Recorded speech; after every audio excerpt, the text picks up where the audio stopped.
दोस्तों सरकारी कर्मचारियों और पेंशन भोगियों को समय पर मिल सके उनकी सैलरी और पेंशन, इसके लिए केंद्र सरकार ने बदले अपने नियम। जी हाँ दोस्तों, एक बड़ी महत्वपूर्ण और ताज़ा अपडेट केंद्र सरकार के 1 करोड़ से अधिक सरकारी कर्मचारियों और पेंशन भोगियों के लिए। जैसे कि यहाँ पे आप देख सकते हैं, ministry of finance, department of expenditure के द्वारा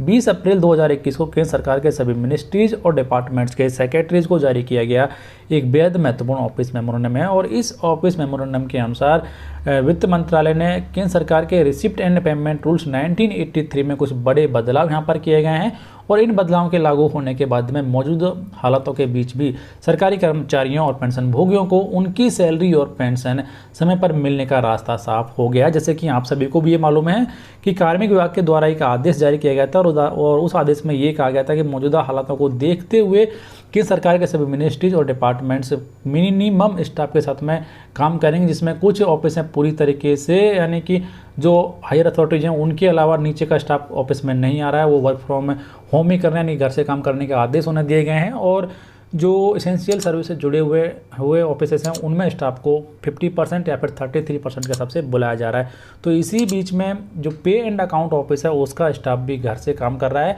और महीने का यहाँ पर लास्ट वीक चल रहा है। तो इसी की वजह से ये दिशा निर्देश जारी किए गए हैं कि यदि पे एंड अकाउंट ऑफिस और इसके अलावा CDDOज ऑफिस का स्टाफ है वो भी यदि घर से काम करता है उसके बावजूद भी सरकारी कर्मचारियों की सैलरी समय पर मिलनी चाहिए। तो इसी के लिए यहाँ पर केंद्र सरकार के द्वारा रिसिप्ट एंड पेमेंट रूल्स 1983 के रूल नंबर 29, 33 और 59 में कुछ बड़े बदलाव यहाँ पर किए गए हैं। तो सबसे बड़ा बदलाव यहाँ पर ये किया गया है कि केंद्र सरकार के खाते से, यानी कि गवर्नमेंट खाते से किसी प्रकार का पैसा निकालने के लिए बिल प्रेजेंट करना जरूरी है। बिल प्रेजेंट करने के बाद में ही सरकारी खाते से यानी गवर्नमेंट अकाउंट से पैसा निकाला जा सकता है मौजूदा नियमों के अनुसार। लेकिन अब यहाँ पर कुछ नियमों में बदलाव कर दिया और अब यहाँ पर कहा गया कि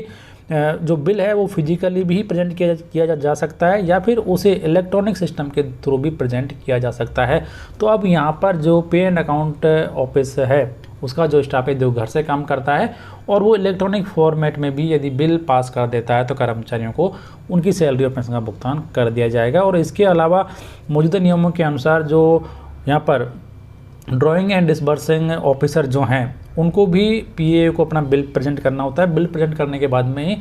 PAO के द्वारा जो बिल है वो सैंक्शन यहाँ पर किया जाता है। तो अब यहाँ पर DDO को भी ये छूट दे दी है कि DDO का जो स्टाफ है वो भी घर से काम कर सकता है, लेकिन DDO जो बिल है उस बिल को यहाँ पर फिजिकली या फिर इलेक्ट्रॉनिक सिस्टम के थ्रू PAO को भेज सकता है।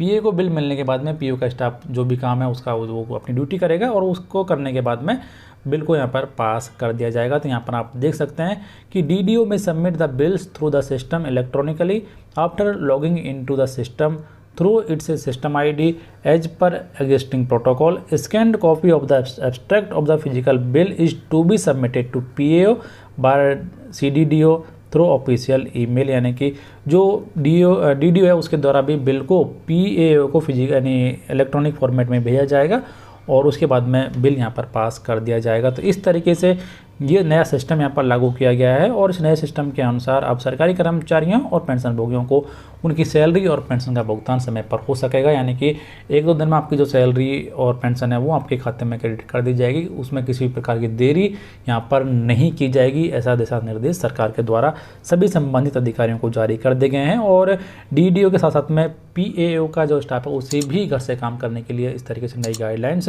वित्त मंत्रालय के द्वारा जारी कर दी गई हैं। और इसके लिए रिसिप्ट एंड पेमेंट रूल्स 1983 के कुछ महत्वपूर्ण जो प्रोविजंस हैं उनमें बदलाव भी सरकार के द्वारा किया गया है। तो फिलहाल इस वीडियो में इतना ही। जानकारी अच्छी लगी, केंद्र सरकार के द्वारा उठाया गया कदम ये अच्छा लगा तो कमेंट बॉक्स में लिखकर जरूर बताएं। वीडियो को लाइक करें, शेयर करें आपके दोस्तों के साथ में। चैनल सब्सक्राइब नहीं किया, चैनल को सब्सक्राइब कर लें, बेल आइकन प्रेस कर दें, ऑल नोटिफिकेशन ऑन कर दें हर एक लेटेस्ट अपडेट सबसे पहले जानने के लिए।